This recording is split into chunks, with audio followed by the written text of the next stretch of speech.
Good evening, I'm Kaylee Starl. And I'm Jaffin Roquan. Welcome to Marquette Now. Coming up, a COVID clinic canceled. The business behind the business. Popping the Marquette bubble through service. Dribbling through the decades. All that and more, starting right now. From the Jeannie Hayes Virtual Studio, this is Marquette Now. Marquette's medical clinic will not be offering the Johnson & Johnson vaccine as they had planned for today. The announcement was made yesterday on Marquette Today. The CDC and FDA are recommending a pause in the use of the vaccine. According to the CDC, 6 women were reported to develop blood clots 6 to 18 days after vaccination. These cases are rare. The clinic was supposed to take place at the Alumni Memorial Union in the Lunda Room. The clinic has their setup in the room, but the doors are closed. The university recommends going to the Wisconsin Center where the Pfizer and Moderna vaccines continue to be administered. With just 1 month left of school, it's unclear whether students may actually walk across the stage for graduation. I took a look at what the university's plans are for the end of the year. Oftentimes, when you graduate from college, new doors may open. These doors, however, will remain shut. That's because Pfizer Forum is not planning on hosting an in-person commencement for Marquette graduates this year. The university is, however, actively seeking out opportunities to hold an in-person commencement. University leaders have submitted plans for multiple outdoor venues to the Milwaukee Health Department, but are still awaiting a response back. In the meantime, they've been in contact with medical experts and are also monitoring the City of Milwaukee health guidelines. Now, the senior director of university communications said that they will share an update with the community as soon as they know more. Now, as the semester quickly comes to a close, some seniors are wondering what this commencement will look like. At this point, I feel like that means we're going to get something in person. I feel like I'd be disappointed if they said they were trying something and then couldn't figure it out. If an in-person commencement is approved, that date is planned to be on May 23rd. I'm Kaylee Starl, Marquette Wire News. While graduates are still figuring out if they'll walk, some students are getting the opportunity to talk. President Michael Lovell opened up 1 hour today for students to voice their concerns. Select students met for 15 minutes in person to talk about a topic they selected. The Marquette Academic Workers Union is one organization that has been trying to speak with Lovell since the beginning of the school year. I think it's really good to have these sort of open office hours. The issue is mainly for us, at least, just that it's too little too late. We've been trying to get in contact with Lovell for a long time, and he's been kind of absent this entire year. Since there's only 15-minute windows, we understand that he's a busy guy and can't spend all day doing this. But we would at least maybe one of these windows to be dedicated to some of the folks that could talk about these concerns. University advancement has been keeping a secret from some of Marquette's community. Time to Rise is the largest fundraising campaign in the university's history. It privately began in July of 2016 and has raised over $450 million since. This will prioritize the student experience from scholarship support to fostering innovation. The Milwaukee Hone Bridge illuminates in blue and gold to celebrate the launch. The Commons Theater will reopen tomorrow, according to an email from the Residence Hall director. A Serenity social event will celebrate the reopening tomorrow at 8 p.m. The theater closed last semester because students were violating COVID-19 rules in residence halls. The theater will stay open as long as campus COVID cases stay low.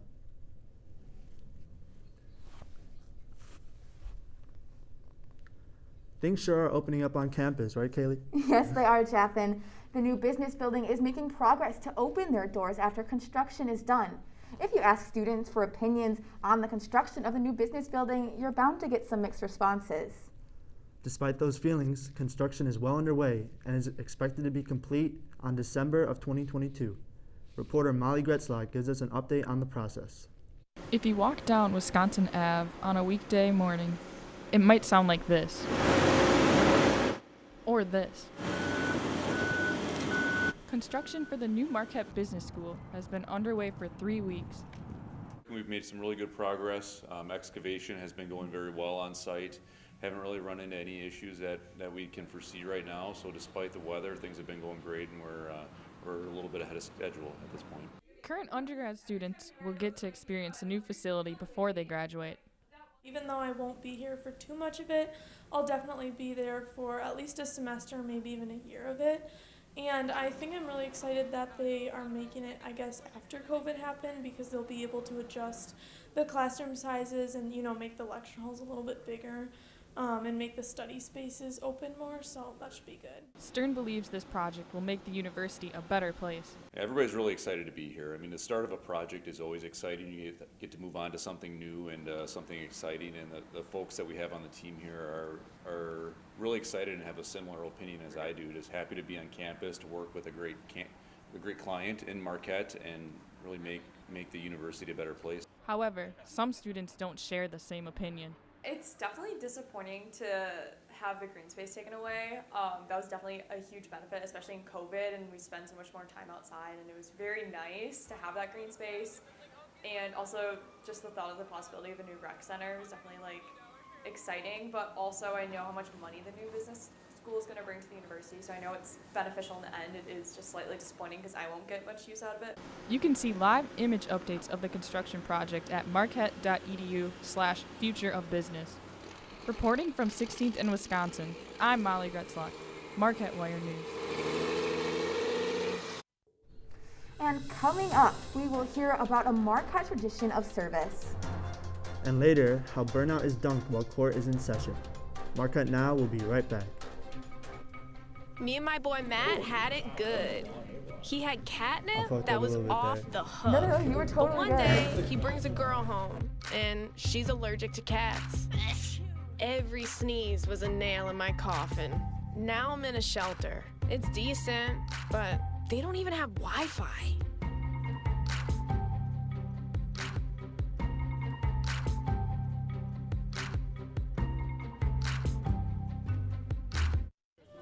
Leaving hot coals improperly extinguished can cause a wildfire. Hey guys, it's Smokey! It looks as if Smokey is going to use the drown, stir, drown, and feel technique. After the first drown, a good start.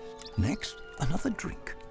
And finally, a close feel. Is it cool? Okay. Yeah. Hey, Smokey, catch! Oh, my bad, Smokey.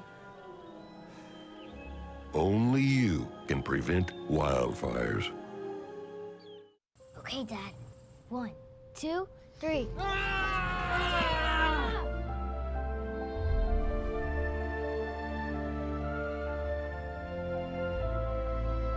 You saved me.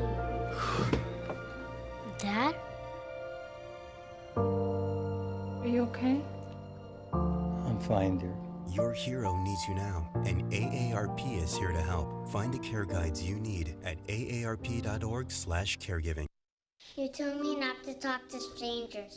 You told me not to cross the street without looking both ways. You told me not to touch the stove. You told me not to do drugs. You told me not to drink and drive. You gave me so many messages about how to stay safe. Why didn't you keep me safe by properly storing your gun?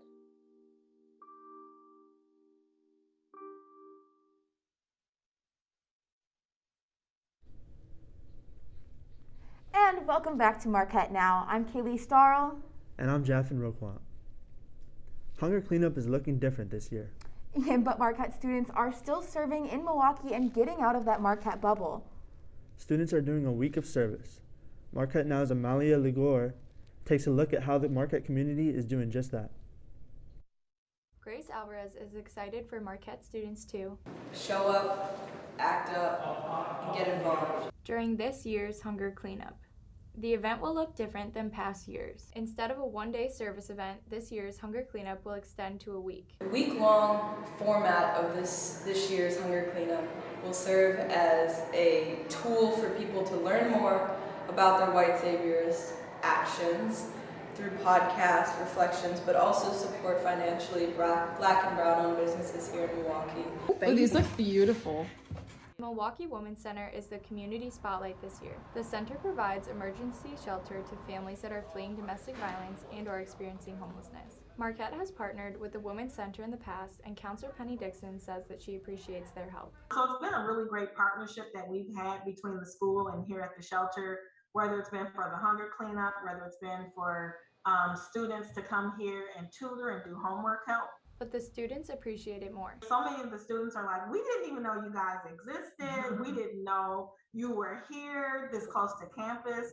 It's definitely been a draining last year that we've had, but it's really been the support of the community that gives us like the fuel and the energy that we need to keep going. For Alvarez, this support does not end after this week. Service in years past is go, serve, and go back to living your reality as a Marquette student. But this year we want to make it more of a reflective experience. Alvarez hopes that through visiting these Black and Brown owned businesses and supporting the Women's Center, students gain a better understanding of what it means to care for the whole person. From Milwaukee, I'm Amalia Ligori-Conniff, Marquette Wire News. Milwaukee may be a smaller city, but it's full of attractions. The city is home to historical landmarks and museums. Yet, out of all the landmarks in the city, there's one group without any historical marker to their name. Marquette Now's Reese Seberg reports on this lack of representation.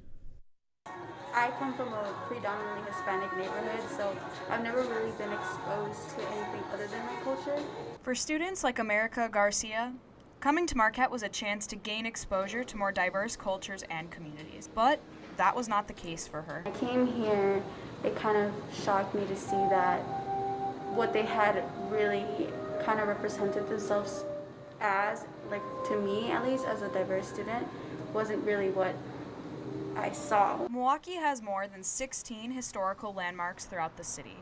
But without a single landmark designated to the Latinx community, many Hispanic students are left with no stories of their people. It speaks volumes about kind of the erasure of the Latinx people in our history, in our own narratives, and the way that we talk about Milwaukee.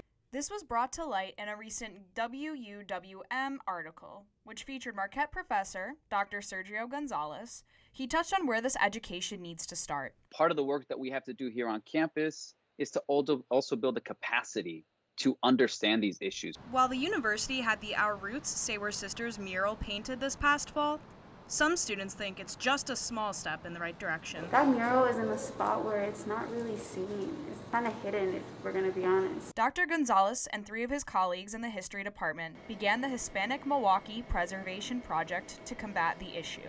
You know, it's kind of hard for me to fault a Marquette student for not knowing about any of this if we're not teaching it in our classrooms, right? If it's not something that's in the air at our university. I'm Reese Seberg for Marquette Wire News. An audible applause from a live audience. While the theater department has put on stream shows this year, their first in-person performance is happening this weekend. Antigone will be held outside in the Central Mall. I'm not nervous at all. I'm fully confident in all of us, and I'm just open to the experience. I can't control how everything's gonna play out, but I'm definitely excited to be able to say that I've done it before. Attendance at the show is limited to the Marquette community and family of the cast. Tickets are $12 and can be purchased through the theater's online box office. Kaylee, does exercise relieve stress for you? I'm not gonna lie, sometimes I do go rollerblading by the lake when I feel stressed. For 2 students on campus, dribbling in the court is their outlet. Nick Marcinkowitz has the story. Engineering major Corey Gallagher and nursing major Luke Rothweiler have yet to have a class together until now. The roommates have one class in common, basketball 101 every day at 5:45. As Marquette students have navigated a semester with no spring break, Corey and Luke have used pickup basketball as an escape from their daily grind of classes. But according to Marquette, their escape is against the rules. There's not much stuff you can do as is, so why are you taking away one of the few things we can do? Marquette Rec Center rules state no pickup games are allowed and each person must have their own ball and hoop in order to mitigate the spread of coronavirus. However, Corey Gallagher believes these restrictions are a little extreme. If you can work out with someone in the gym pods and be within like 2 feet, why can't you touch the same basketball? So Corey and Luke will play basketball until security walks by. Then they'll get back to business. Corey Gallagher believes that any potential punishment is worth it for the mental health benefits of playing basketball. I just want to go clear my head, and like I feel like it makes me more productive to, you know, be active, and it's also like good for you. So if I get like kicked out for playing basketball, I feel like, you know, I don't really care, because I mean, I love it. Sometimes rules are just meant to be broken. From here at the Recplex, I am Nick Marcinkowitz. Been a bit chilly lately, huh, Charlie? Yeah, it's been a bit nippy, Jeff, and that's for sure. Joining us now is Charlie Wakekiss with a look at our weather. Yeah, thank you, Jeff. And yeah, it's like we were saying, it's been a bit nippy out there. You know, spring can't really decide whether or not it wants to be summer or spring, but you know, we're all for it as long as we get those warmer days like last week when it was 80 degrees. Could wear shorts, t-shirt, go, you know, longboarding, absolute blast. But right now, we're back in that spring spirit. We're at 46 degrees with a humidity of 54. Not really seeing that April showers with a precipitation chance of 10%, but you know, that's okay. No rain makes it a little less gloomy. But the wind is coming out of the west-northwest at around 11 miles an hour, just a little bit blowy. Now, for the radar, we have a little bit of a cell up there, but moving into tonight, we have a temperature of 38 degrees, so it's getting a little bit more chilly. Our humidity is at 66%, precipitation still at a low 5, so we're going to see some fairly clear skies tonight. And the winds coming out of the northwest about 10-15 miles per hour, a little bit more gusty. But you know, that's still a good night to get a little bit of a walk if you're into that. Now, overnight lows for tonight, Superior, we're looking at 32 degrees. Like we're saying, a little bit nippy. Dipping below freezing in Minocqua, 31, 36 in Green Bay, and 38 in Milwaukee. So it's a little bit warmer down south. That's to be expected. Moving into our highs for tomorrow, for Superior, it's going to be 48 degrees, getting a little bit warmer. 44 in Minocqua, 51 in Wausau, 53 in Green Bay, and 54 in Milwaukee. So we're still in that spring vibe. I don't think we're going to see 80s until later in the month, but that's okay by me as long as we keep that, you know, getting into that summer spirit eventually. Like we said, tomorrow is going to be about 54 degrees, about partly cloudy skies. Humidity in our 56s percent-wise, and our precipitation at 5. So we're not going to see much of any chance of rain tomorrow, but that's totally fine by me, as we have enough to deal with that northwest wind coming out of for 10 to 20 miles per hour, which if you're going through that Kobe and Carpenter wind tunnel, it's going to be an absolute blaster tomorrow. Now, moving into our 5-day forecast, Friday, partly sunny, partly cloudy, depending on how you cut the dice. 51 degrees for our high and 39 for our low. And if we move into Sunday, 52 for our high and 40 for our low. So we're still in those spring temperatures. Monday getting a little bit warmer, 58 degrees for our high and 39 for our low with partly sunny skies. And moving into Tuesday, 49 for our high, dipping back into that spring temperatures with 35 for our low. That's all I got for the weather train tonight. Stay tuned because after this, Ava Mears will be back with sports right after this. I want to eat apples and bananas. I need to eat apples and bananas. Why can't I eat apples and bananas? Support the Feeding America nationwide network of food banks to help provide meals to those in need. Join us at feedingamerica.org. Hey, Bobo, do trees tell each other stories? I'm sorry. I'm afraid I don't know that. Hey, why don't we go find out? Listen. Can birds draw pictures? I don't have an answer for that. Dad, do stars visit their friends? Look!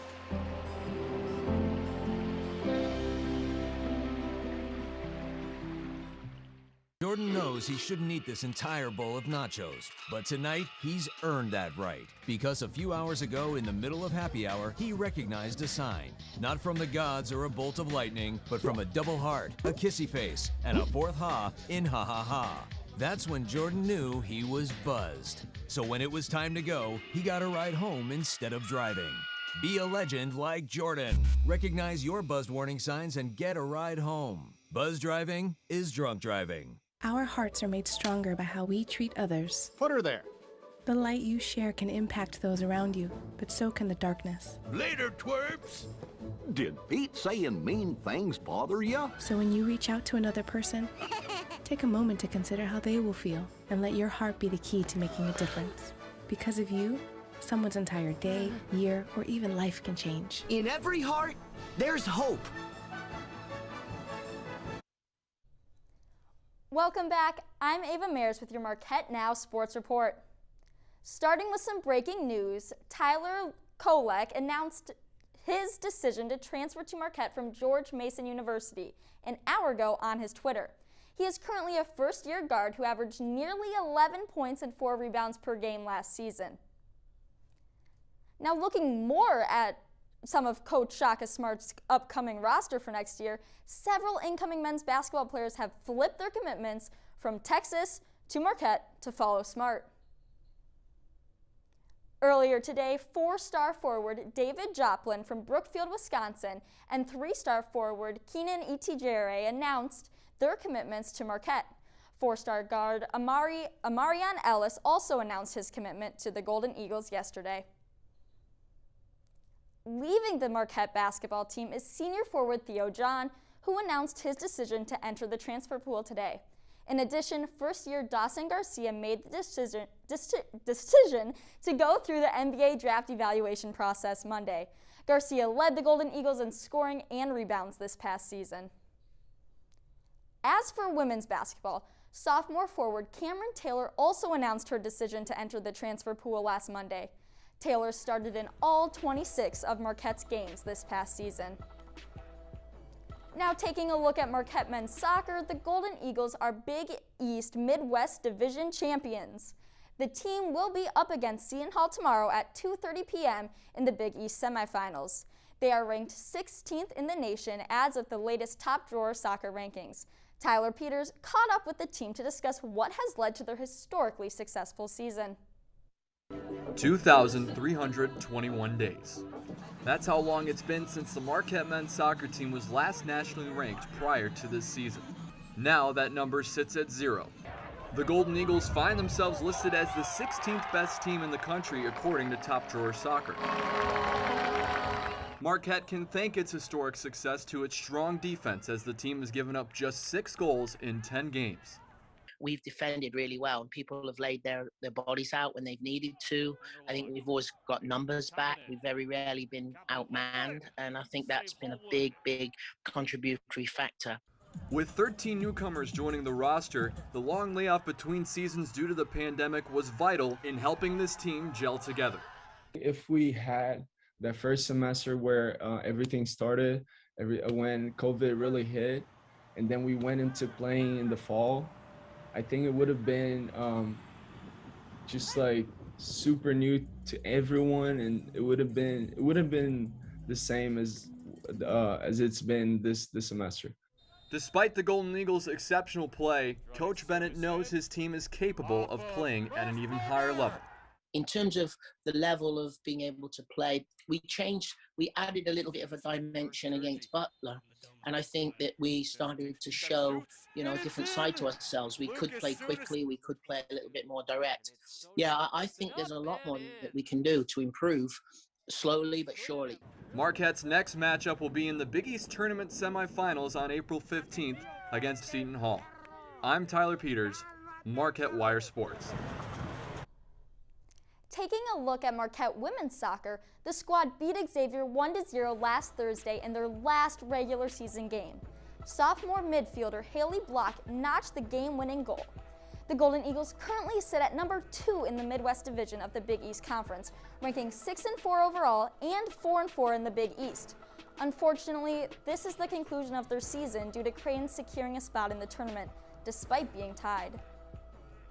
Now, not every college athlete can continue with their sport forever after graduation, but for one former Marquette men's basketball player, he is still able to make his mark on the court. Reporter Rashad Alexander tells the story. In order to be the best, that shirt, let's go. Sometimes you gotta work with the best. Let's go. Come on, talk to him, guys. Talk to him. And the best could be a former Marquette basketball player like Joe Chapman, who has found a way of making younger players better. Is leading the next generation. I think whatever we learn from our coaches, our generation, we want to pass along to the next person. I think it's our obligation to the game that we had to give back to the next generation. And that's my times of working Marquette campus. I kind of realized this is something I wanted to do. After retiring from professional basketball in 2016, he began the Chapman Basketball Academy to train and mentor younger players. I lost on this one. So It's okay. It's okay to lose sometimes. Chapman's relatability with players has caught the eye of former teammate Travis Diener. He's got a good energy about him. Kids gravitate towards him. So I think it's just the ability to be able to relate to whoever, whether it's a 6-year-old little girl or a 15-year-old boy. He has an ability to relate, and that's all coaching is. Travis has always made big impacts on the court, and now he wants his son to make those same impacts with the help of Chapman. You know, when I bring my kids in here to work on basketball, you know, it always can't come from me, the father. So to have Joe be able to work with them, to have other people that I respect and that will give them knowledge and be able to relate to them is really important. Lauren Striffling, who has worked with Chapman since the 4th grade, has learned a lot of lessons from him.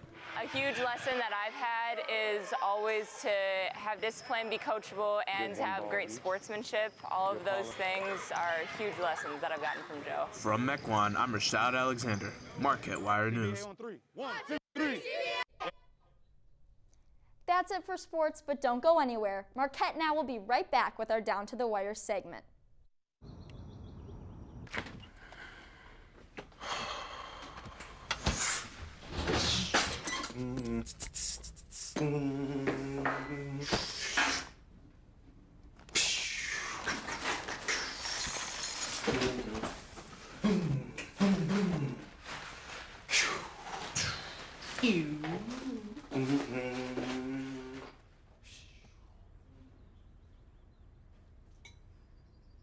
Bye-bye. Hi. Hoping for a crisp breeze to help keep you alert. Oh, he took a sip of water too. That'll probably help. You were probably gonna turn down the radio too, so you could focus, right? Probably okay isn't okay. Right. If you see a warning sign, stop and call a cab, a car, or a friend. I think the water. And welcome back. Once again, I'm Keely Starl. And I'm Jaffin Roquan. Executive News Editor Ben Wells joins us now for tonight's edition of Down to the Wire. He's with Managing Editor of the Marquette Journal, Kelly Arsenault, to talk about the spring edition of the student magazine. Ben? Thank you so much, guys. I am honored to be here with Kelly Arsenault. How are you doing tonight, Kelly? I'm good. How are you, Ben? I am doing great. Thank you so much, Managing Editor of the Journal, to come on the show with us. Yeah, of course. What have you got in your hands? Yeah, this is our spring 2021 journal. The theme was global, and it hit newsstands on Thursday. It's now available online and on campus newsstands all over. Very, very fancy. And as you can see right there, right on the cover, global is the theme for this semester's journal. How'd you come up with the theme? Yeah, so I wanted to do something kind of similar to the fall journal Nostalgia, in that it was kind of like a broad enough term that we could write a lot of stories on different aspects of it. But also global, I feel like, is such a big theme 1 year since the pandemic hit. And I think just looking at how we all, connect with each other globally, and, how going through this huge experience across like everyone everywhere, I think it's very timely, and I think we did a pretty good job with it. Absolutely. Now, this is the last journal that you were able to produce. So we had Nostalgia in the fall and Global here. Briefly describe, what is it like to see this one hit the stands? Oh, it's awesome. I feel like the process of like spending so many hours, working on something with the whole team, and then seeing it actually come to fruition and being able to walk around campus newsstands and like see the magazine that you work so hard on is an awesome experience, and I wouldn't trade it for the world. And I'm so proud of everyone. I think all the stories, all the multimedia content, all the design, photos, it's all good. Absolutely, and you can check out that multimedia on marquettewire.org. I'll throw it back to you people in the studio. Thanks, Ben.